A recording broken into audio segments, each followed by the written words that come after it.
Good morning. मैं फिर हाजिर हूँ। और एक बहुत ही सुंदर मौसम चल रहा है आजकल।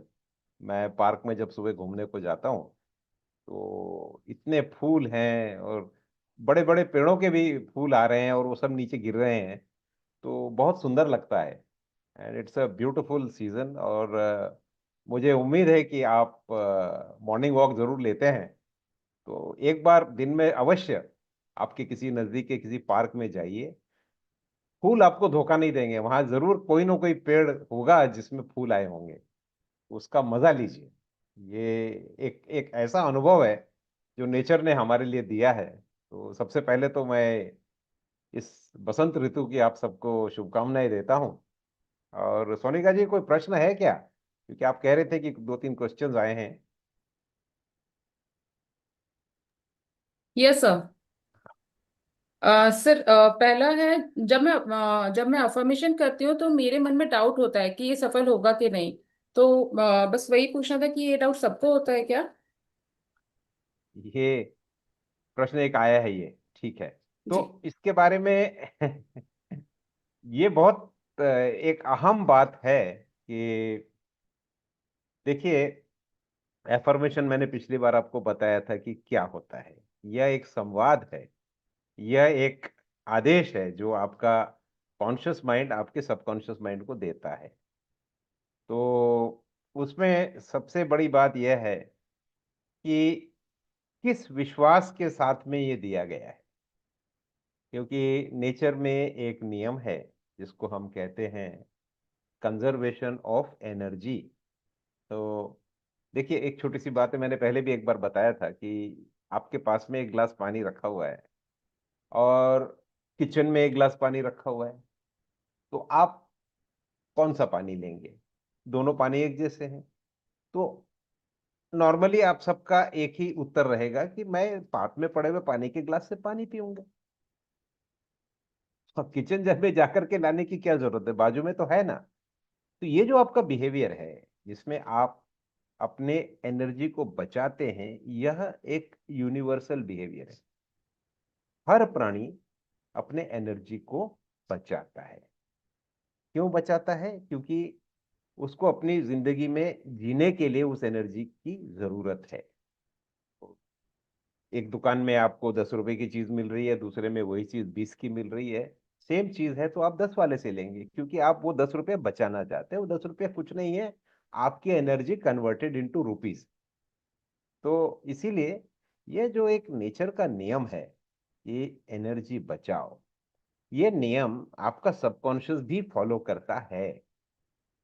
वह भी एनर्जी बचाता है। नीडलेसली अपने एनर्जी को जाया नहीं करेगा।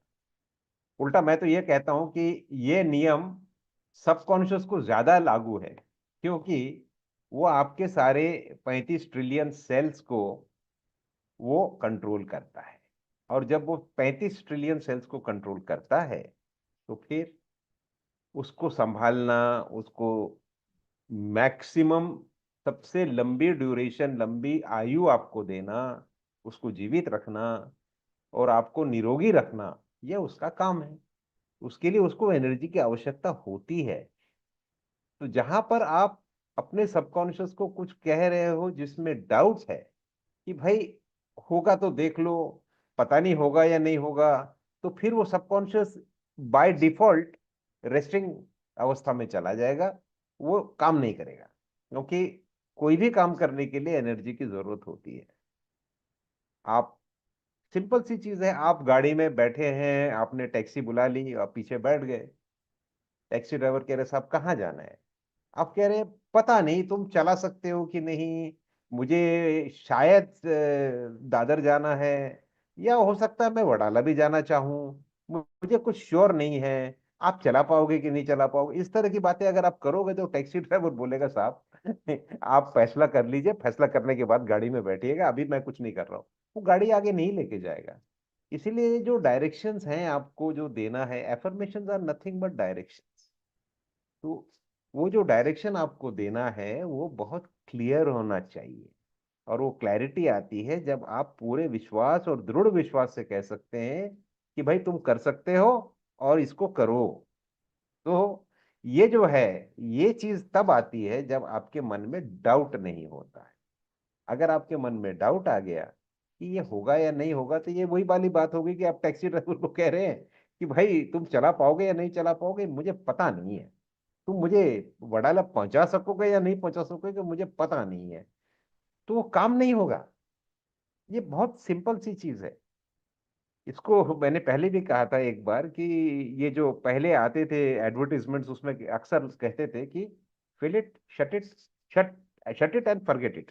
उसी तरह से एक बार आपने वो अपने एफर्मेशंस कर लिए हैं और पूरे दृढ़ विश्वास के साथ किए हैं, तो फिर आपको उसमें डाउट नहीं लेना है।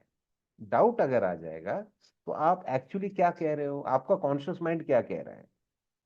देखिए कि दो अवस्थाएं हैं। जब आप सोते हैं तब सबकॉन्शियस अलाइव रहता है, जब जागते हैं तब भी सबकॉन्शियस अलाइव है।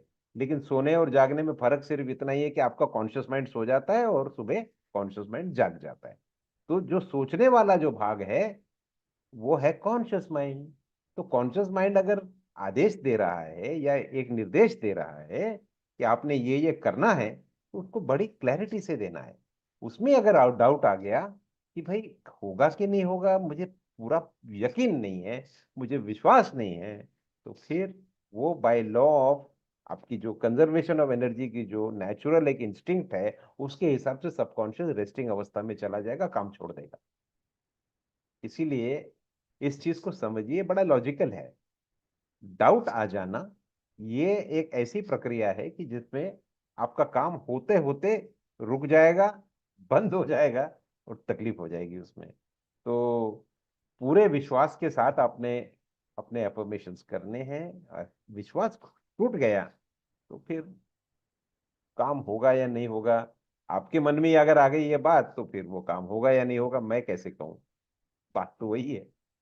It is your faith, your own judgment, and your own confidence in the ability of the immense power of your subconscious mind which work.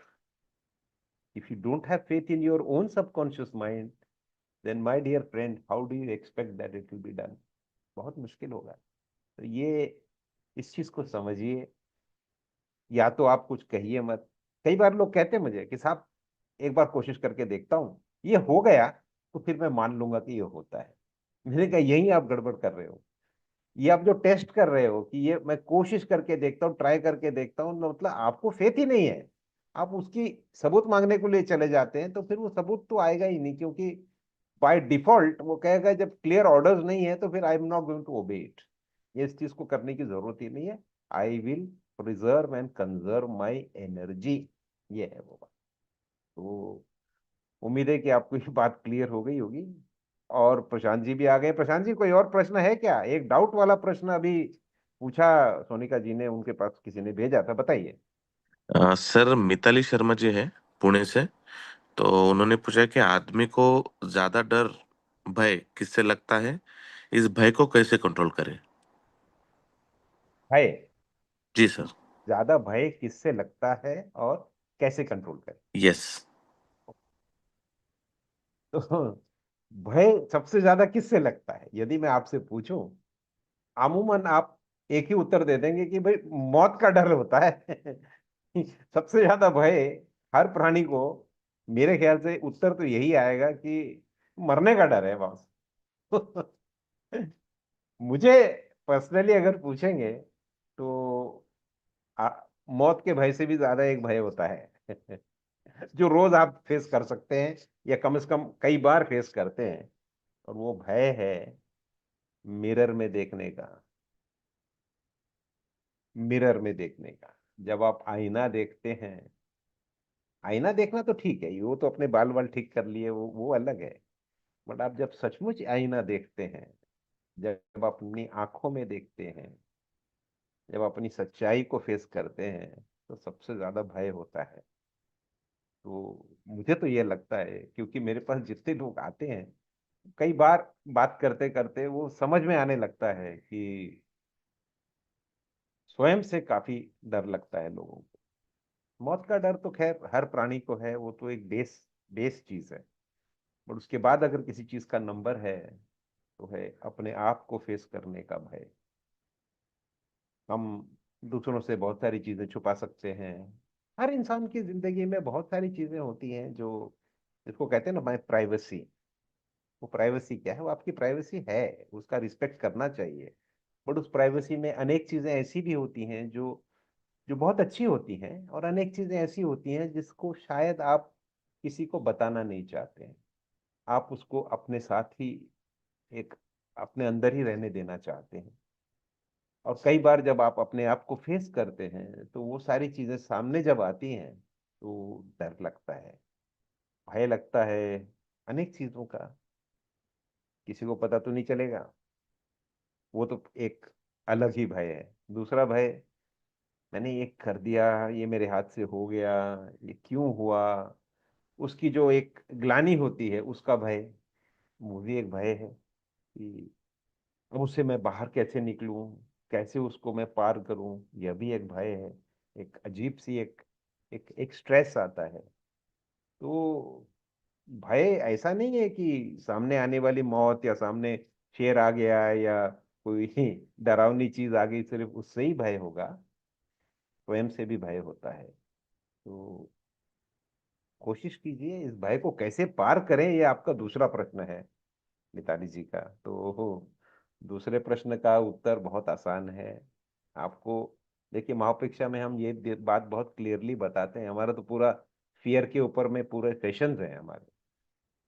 Fear को कंट्रोल करने के लिए आपको एक चीज याद रखनी है कि आपका सबकॉन्शियस माइंड, उसको कोई फियर नहीं होता है। जो पंचेंद्रिय हैं आपके, जो आपके आईसाइट है या आपके हियरिंग एबिलिटी है या आपके टच सेंसेशन है, इन सब चीजों में ये कनेक्टेड है आपके conscious mind. Conscious mind decision लेता है। फाइट और फ्लाइट का डिसीजन कॉन्शियस माइंड लेता है। कॉन्शियस माइंड एनालाइज करता है। सबकॉन्शियस माइंड इसमें कहीं इस पचड़े में नहीं पड़ता है। वो अपने उसके अपने अलग ड्यूटीज और रिस्पॉन्सिबिलिटीज हैं। तो जब सबकॉन्शियस माइंड एनालाइज नहीं कर रहा है, उसको ये इनपुट्स नहीं मिल रहे हैं और उसको ये पता है कि ये मेरा कॉन्शियस माइंड ये सब चीजें हैंडल कर लेगा, तो उसको भय नहीं होता है। तो याद रखिएगा कि भय का सामना अगर आपको करना है तो एक बहुत अच्छा सादा सिंपल तरीका है कि आप अपने कॉन्शियस माइंड को थोड़ी देर के लिए शांत कर दें। जब आप उसको शांत कर देंगे, शांत कैसे करना है? बहुत आसान है। शांत करने के लिए आपको ये आईसाइट, जो लाइट लाइट विजन जो है आपका, which is dependent on the light energy, आप उसको बंद कर लीजिए या अंधेरे कमरे में बैठिए, थोड़ा लाइट कम कर दीजिए। डिस्टर्ब नहीं होना चाहिए। कान, जो आपकी आवाजें आती है, कर्कश आवाज नहीं होनी चाहिए, उसको एक लय में आने दीजिए। या तो म्यूजिक लगा दीजिए हल्का सा, या शांतपन से एक बंद कमरे में बैठिए जहां आवाज नहीं आती हो। पानी पी लीजिए तो आपका टेस्ट का जो है वो इनर्ट हो जाएगा। उसके बाद स्मेल के लिए ऐसी जगह मत बैठे जहां पर बहुत, जैसे किचन के पास काफी अच्छी अच्छी खुशबुएं आती है तो आपको डिस्ट्रैक्ट कर देंगी। और टच सेंसेशन के लिए एक मुद्रा ले लीजिए। आप बैठ के कर सकते हैं, लेट के कर सकते हैं। आपको बेसिकली रिलैक्स होना है। अपने पाँव से लेके आपके सर तक आप ये सोचिए कि मेरा पूरा शरीर रिलैक्स हो रहा है। उसके एक एक अंग को आप धीरे धीरे रिलैक्स करते जाइए और माइंड को फ्री कर दीजिए। And keep observing your thoughts. अपने जो विचार हैं उसके ऊपर में आप ध्यान दीजिए, लक्ष्य केंद्रित कीजिए। जब आपका लक्ष्य, आपका ध्यान आपकी विचारों पे आएगा कि मैं क्या सोच रहा हूँ, सिर्फ देखते जाइए, सोचिए मत, देखते जाइए। वो observation itself will stop that process from happening. और एक क्षण आएगा जब आप कॉन्शियस को पूरी तरह रेस्ट कर दोगे और आपका सबकॉन्शियस जागृत हो जाएगा। That is the moment. जितना समय इसमें आप रह सकते हैं, आप देखेंगे कि आपका भय खत्म हो जाएगा। It will just go down, it will finish. अन्यथा आप भय को जितना ज्यादा फेस करने की कोशिश करोगे, काउंटर करने की कोशिश करोगे, उतने ज्यादा वो बार बार आते रहेगा। हम अक्सर कहते हैं माओपेक्षा में कि भय आपका रावण है। रावण क्या है? भय है आपके अंदर का। तो रावण की एक सर काट देने के बाद में भी दूसरा सर आ जाता है, दूसरा काटोगे तीसरा आ जाएगा। तो भय को कॉन्शियसली आप उसको टैकल करने से बजाय आप सबकॉन्शियस को ये काम दीजिए, आप कॉन्शियस माइंड को रेस्ट रिलैक्सेशन पोजीशन पे लेके जाइए, तो आपको आपका भय कंट्रोल करने में बहुत मदद होगी। तो मुझे उम्मीद है कि इस उत्तर से आपको कुछ राहत मिली होगी, या वो आंसर आपको ढंग से मिल गया होगा। बिकॉज ये बहुत इम्पोर्टेंट है कि, और ये भय ऐसी चीज होती है कि हर एक को होता है। दुनिया में शायद कोई भी ऐसा नहीं होगा जिसको भय नहीं है। मानेकशॉ साहब ने कहा था एक बार, जनरल मानेकशॉ ने, फील्ड मार्शल मानेकशॉ ने, कि यदि कोई इंसान कहता है कि मुझे भय नहीं है, तो या तो झूठ बोल रहा है या तो गोरखा है। उन्होंने एक गोरखा लोगों को एक उपाधि दी थी, एक उसकी एक स्तुति की थी उन्होंने, गोरखा डरता नहीं। खैर वो तो उनके कहने की बात है, बट हर कोई डरता तो जरूर है। तो उस भय को आपने नियंत्रण में रखना है। आप उसका बहुत ज्यादा सामना करने की कोशिश करोगे तो आप एक एक अजीब से जद्दोजहद में पड़ जाओगे, जिसका कोई अंत नहीं है, क्योंकि भय आते जाएगा, आप उसको फेस करते जाओगे। वो तो रावण का सर है, एक के बाद एक आता चला जाएगा। तो better is to let it go. थोड़ा सा सबकॉन्शियस और कॉन्शियस में एक बड़ी अजीब सी डिफरेंस है। जहां पे कॉन्शियस माइंड पे, आप कॉन्शियस वर्ल्ड में, हमारी आपकी दुनिया में, आप गाड़ी का एक्सीलेटर जितना दबाते हो, जितना पेट्रोल डालते हो, उतनी स्पीड से आगे बढ़ती है। सबकॉन्शियस में उसका विपरीत होता है। आप जितना रिलैक्स होते हो, उतना ज्यादा सबकॉन्शियस काम करता है। तो आप ये समझ लीजिए कि मिरर इमेज है। तो जितना आप जोर लगाते हो कॉन्शियस माइंड में, उतना ही कम जोर आपको वहां लगाना है। वो एक अलग तरीके से काम करता है, ये अलग तरीके से काम करता है। ये न्यूटोनियन फिजिक्स पे चलता है, वो क्वांटम फिजिक्स पे चलता है, ये दोनों अलग हैं। तो इसीलिए आप रिलैक्स करिए। माइंड को जितना कम स्ट्रेस देंगे, उतना ज्यादा आपका सबकॉन्शियस माइंड एक्टिवेट होगा और आपके भय को खत्म कर देगा। तो प्रशांत जी, इसके अलावा कोई प्रश्न है या? सर इसी को ही इसी प्रश्न को पूछा था डॉक्टर नीलेश वायराले सर ने। मुझे लगता है उनको आंसर मिल गया होगा, लेकिन मैं उनका प्रश्न फिर से पढ़ता हूँ। आप प्रश्न पढ़िए ना। Sir, how to remove fear instantly, specially in demanding situation, और how to be in present. इस पे तो वॉल्यूम्स लिखे जा सकते हैं, how to be in present. इसके तो सेशन पे सेशन हो सकते हैं।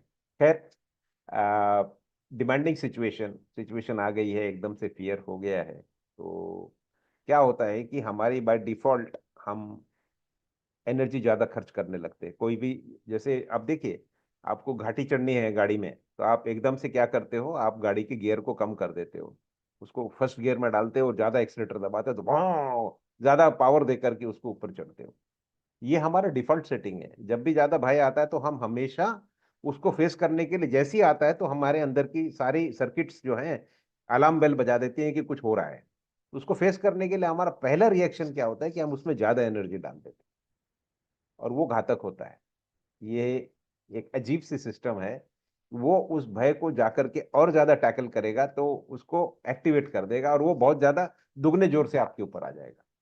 तो ऐसे टाइम पर आप देखिए, अगर हो सकता है तो try to close your eyes and for 2 second, 2 minute के लिए आप कोई युक्ति कर सकते हैं। जैसे कुछ होता है कि, एक सिंपल बात बताता हूँ, हाथ में एक रबर बैंड रख लीजिए, और जब भी आपको ऐसा आए तो उसको खींच करके टक छोड़ दीजिए।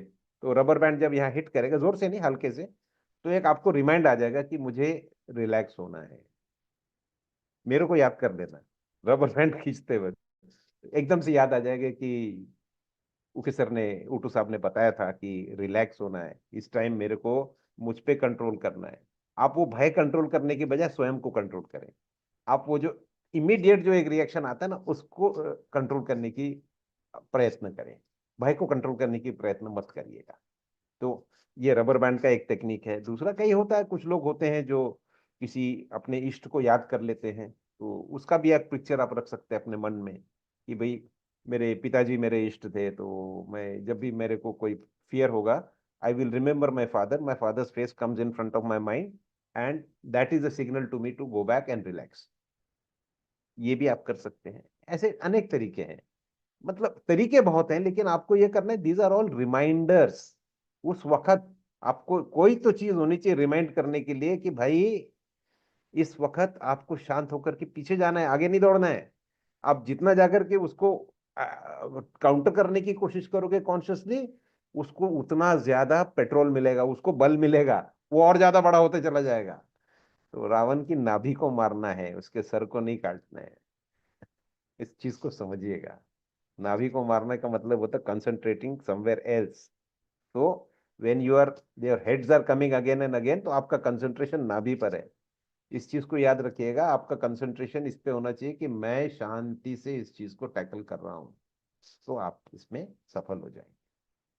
तो मुझे उम्मीद है नीलेश जी कुछ आपको उसमें उत्तर कुछ ठीक ढंग से मिल गया होगा। Prashant ji, anything else? Sir, चंदा दादू जी पूछ रही हैं, what is your view on the fear of failure? देखिए, ये बहुत सुंदर प्रश्न है, और इसके बारे में मैं थोड़ा बताता हूँ कि सेल्फ वर्थ की जब हम बात करते हैं कि मैं क्या हूँ, उसमें आपको एक याद रखना चाहिए कि हमारी हम अक्सर दूसरे इंसानों को आईने की तरह देखते हैं, और हम अपने आप की जो पहचान है वो स्वयं से नहीं करते हैं, दूसरों को मिरर की तरह देखते हैं कि भाई मैं अच्छा दिख रहा हूँ, मैं अच्छा बोल रहा हूँ, एम आई गुड, एम आई गुड। उसमें वो करते करते हम क्या है, अपनी खुद की पहचान खुद न करते हुए सबके सामने एक सक्सेसफुल, वेरी गुड, एक बहुत ही बढ़िया इंसान बनने की कोशिश करते रहते हैं। उसमें क्या होता है कि जब भी कोई फेलियर आ जाता है तो हम अपने ही इसमें ट्रैप में फंस जाते हैं कि अरे बाप रे, अब क्या होगा, अब लोग मेरे बारे में क्या कहेंगे। तो ये चीज जो है, ये फियर ऑफ फेलियर है, और इसकी वजह से इंसान रिस्क नहीं लेता है। मैं अक्सर कहता हूं कि अमेरिका में जितने इन्वेंशंस हुए हैं, आप अपने कमरे में देख लीजिएगा, पंखा या इलेक्ट्रिक बल्ब या टेलीविजन या एरोप्लेन देखिए बाहर, आप याद करेंगे तो ऐसे चुटकी बजा बजा करके चार पांच तो इन्वेंशन अमेरिकन के आप बता दोगे। लेकिन इंडियंस के बारे में आप पूछोगे तो आपको बहुत याद करना पड़ेगा। आप कहोगे हाँ, जीरो का इन्वेंशन हुआ था, उसके बाद शायद आयुर्वेद, ऐसे आपको याद करना पड़ता है। क्यों? इसमें हमारी कोई खराबी नहीं है या वो बहुत आगे है, ऐसा कुछ नहीं है। सिर्फ हमारा जो एटीट्यूड टुवर्ड्स फेलियर है, उसकी वजह से हम रिस्क नहीं लेते हैं। हम लोग रिस्क एवर्स हो गए हैं, इसकी वजह से इन्वेंट नहीं कर पाते। कोई चीज इन्वेंट करने के लिए आपको रिस्क लेना पड़ता है। तो हम सेलिब्रेट करते हैं कई बार, देखिए ना कि अरे भाई बाजू का लड़का फेल हो गया, ये अजीब सी तरीके की बातें होती हैं। और यही एक जगह है जहां मैंने देखा है कि यहाँ पर 12वीं में फेल हो गया, 10वीं में फेल हो गया, बच्चा अपने आप को फांसी लगा के सुसाइड कर लेता है। इतना ज्यादा हमने लांछन लगा दिया है फेलियर पर। The stigma of failure is so bad in society कि आदमी फेल नहीं होना चाहता है। मैं तो उल्टा लोगों से कहता हूं कि आप बच्चे को हमेशा सिखाइए कि सक्सेस और फेलियर एक ही सिक्के के दो बाजू हैं। सिर्फ सक्सेस सक्सेस सोचते रहोगे और कभी फेल हो गए, उसके लिए अगर आप तैयार नहीं हो तो आप जाकर के सुसाइड कर लेते हो। ये बहुत गलत है। इसका मतलब इनको बचपन से हमको सिखाना पड़ेगा। बच्चा चलना सीखता है तो क्या पहली बार थोड़ी ना दौड़ लेता है, दो तीन बार गिरता है, उसके बाद उठता है, और आप उसको एनकरेज करते हो। आप उसको बोलते हो आजा बेटे, आजा बेटे, तो वो धीरे धीरे चलता है। उसको एनकरेजमेंट देते हो आप, उसके फेलियर पे हंसते नहीं हो, उसको राइट ऑफ नहीं करते हो कि तू तो बेकार है, तू कभी जिंदगी में नहीं चल सकता। तो अपने आप के साथ भी ऐसी रहिए। आप कभी गिर गए, कभी फेलियर हो गया, तो उठिए और मुस्कुराइए और बोलिए अरे बचपन में कई बार गिर गिर करके हम चलना सीखे हैं, तो इस बार गिर गए तो कोई बात नहीं, आगे हम चलेंगे। रिस्क लीजिए, रिस्क नहीं लेंगे तो इन्वेंट नहीं कर पाओगे। बहुत जरूरी है, आगे बढ़ने के लिए रिस्क लेना जरूरी है। जिंदगी में बिना रिस्क के कुछ नहीं होता। नहीं तो आप कंफर्ट जोन में बैठे रहेंगे और वहीं के वहीं आप अपनी जिंदगी पूरी निकाल दोगे। तो उम्मीद है कि इससे आपको कुछ उत्तर ठीक से मिला होगा। एनीथिंग एल्स प्रशांत जी?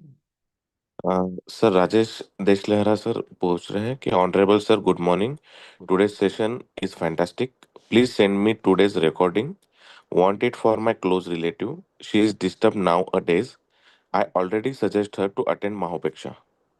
बहुत अच्छी बात है। मैं आपको बता दूं कि हमारा YouTube चैनल में भी ये रिकॉर्डिंग मिल जाती है, मैं आपको लिंक जरूर भेजूंगा। और देश लहरा जी तो बुल्ढाना में हैं, मेरे बहुत पुराने मित्र हैं। और उन्होंने शायद मेरा कैंप आज से 15 साल पहले अटेंड किया था। Is one of my old friends. तो आपके जो भी रिलेटिव हैं, जो भी हैं, उनके लिए मैं definitely I will help her. Counselling चाहिए तो काउंसलिंग के लिए आप भेज सकते हैं, कैंप के लिए भेज दीजिए। इनफैक्ट प्राइमरी कैंप हमारा पुणे में अभी हो रहा है, 15 तारीख को है। तो उसमें आप भेज सकते हैं, तो मैं अलग से उनका आधा घंटा काउंसलिंग कर सकता हूँ, तो देख लेंगे। प्रॉब्लम मत, ये चीजें सॉल्व होती हैं। सबसे अच्छी बात यह है कि महोपेक्षा में ये सब चीजों का हल है। तो let's look forward to seeing that she becomes happy and stress free once again. जाते जाते एक बात कहना चाहता था। कल मेरे बेटे ने एक बात कही थी कि इंसान बाय डिफॉल्ट सबसे पहले लोगों को क्रिटिसाइज करता है।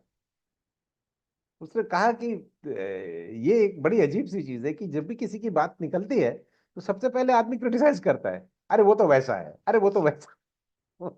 मैंने कहा इसके बारे में आप लोग सोचिएगा कि आपकी जिंदगी में भी ऐसा है क्या, कि हम जब बोलते हैं तो सबसे पहले किसी थर्ड आदमी के बारे में चर्चा कर रहे हो तो पहले हम क्रिटिसाइज करते हैं। और यदि है तो ये इस हफ्ते आप सोचिएगा कि ऐसा क्यों होता है, और ये आपके माइंड की कौन सी एक चीज है जो आप उस तृष्णा को पूरी करने के लिए आप क्रिटिसिज्म से शुरू करते हैं। तो आदर्श ने कल ये बात मुझे कही थी, तो मैंने सोचा कि ये आपको भी मैं ये प्रश्न पूछ लूं। हफ्ता भर है, सोचिएगा, मनन करिएगा। यदि आप ऐसा नहीं करते हैं तो बहुत अच्छी बात है, करते हैं तो भी अच्छी बात है। लेकिन क्यों करते हैं और क्यों नहीं करते इसके बारे में सोचिए। इंपॉर्टेंट ये नहीं है कि आप करते हैं या नहीं करते हैं, इंपॉर्टेंट ये है कि उसके पीछे क्या कारण हो सकता है, व्हाट इज योर माइंडसेट, उसको समझने की कोशिश कीजिए, आपको बहुत अच्छा लगेगा। प्रशांत जी, और कुछ प्रश्न? सर औरंगाबाद से अरुण पाटिल जी ने पूछा है कि आपके व्हाट्सएप स्टेटस मैं हर रोज देखता हूँ, उसमें बहुत बहुत अच्छी कहानियां होती है, क्या मैं उस व्हाट्सएप उन वीडियोस को फॉरवर्ड कर सकता हूँ? क्यों नहीं कर सकते हैं? वो तो व्हाट्सएप में एक उसमें परमिशन की मेरी जरूरत नहीं है। आप चाहते तो मैं दे ही रहा हूँ। देखिए, सुबह मैं रोज एक छोटी सी कहानी सुनाता हूँ। तो वो मेरा एक मॉर्निंग वॉक के समय का एक छोटा सा एक एक क्रिया है, जो मुझे लगता है कि इतने अच्छे सुहाने मौसम में कोई ना कोई कहानी सुना दी जाए। तो आप डेफिनेटली उसको रीशेयर करिए। आप उसको, उसमें एक रीशेयर का बटन होता है, आपके मित्रों को भेजिए, कोई प्रॉब्लम नहीं है। उल्टा इंस्टाग्राम में और फेसबुक में भी कभी कभी मैं वो क्या रील्स डाल देता हूँ। तो मौका मिले तो वो भी आप देख लीजिएगा, उसमें मेरे वो एक अलग मूड है। अभी महापेक्षा में तो मैं आपको उपदेश तो नहीं बट सलाह देता हूँ, और मॉर्निंग वॉक में आपको कहानियां सुनाता हूँ। तो दोनों भी मैं ही हूँ।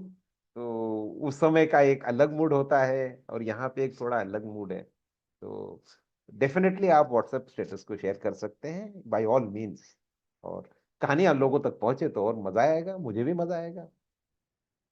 एनीथिंग एल्स, और सर कुछ है? वैभव साळुंके जी पूछ रहे हैं कि आपका प्राइमरी कैंप कब है, ये सेशन ऑनलाइन करने का कोई ऑप्शन है क्या? अच्छा, ऑनलाइन ये अपना प्राइमरी सेशन तो मैंने कहा पुणे में है 15 तारीख को। तो 15 रविवार है। तो अक्सर हम लोग शनिवार को रखते हैं, लेकिन इस बार क्या है, शनिवार को वैलेंटाइंस डे है।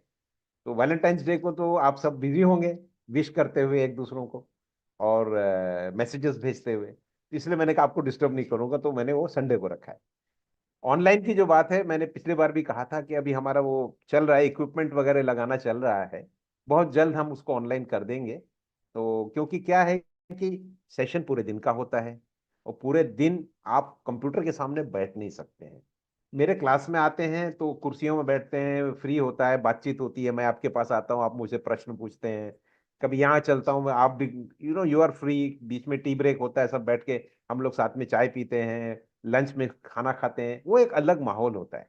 उसको क्रिएट करना पॉसिबल नहीं है ऑनलाइन, क्योंकि ऑनलाइन में आदमी 1 घंटे से ज्यादा स्क्रीन को नहीं देख सकता है, तो उसमें ब्रेक्स ज्यादा देने पड़ते हैं। तो उसका एक प्लानिंग चल रहा है, क्योंकि ऐसा नहीं हो ना कि आप बैठे और आप थक जाएं एक ही जगह बैठे बैठे।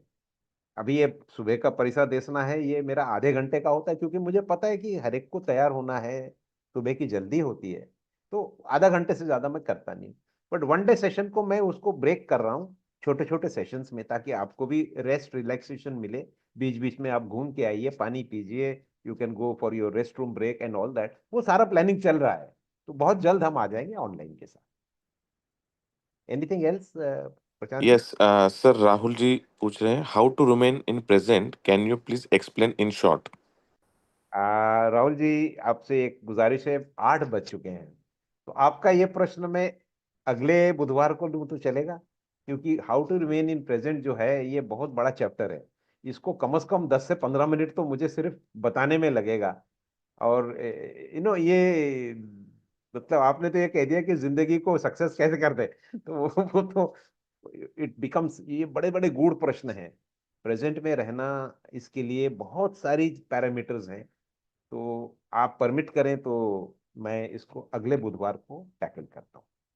ठीक है? तो अभी ऑलरेडी 8 बज चुके हैं, समय काफी हो गया है। लोगों को अपने अपने दफ्तर जाना होगा, कुछ लोगों को अपने शिक्षण संस्था में जाना होगा। तो आप सबसे विदा लेता हूँ, और आपने आधा घंटा मुझे दिया, and thank you very much. And I hope to see you next Wednesday at 7:30 AM Indian time.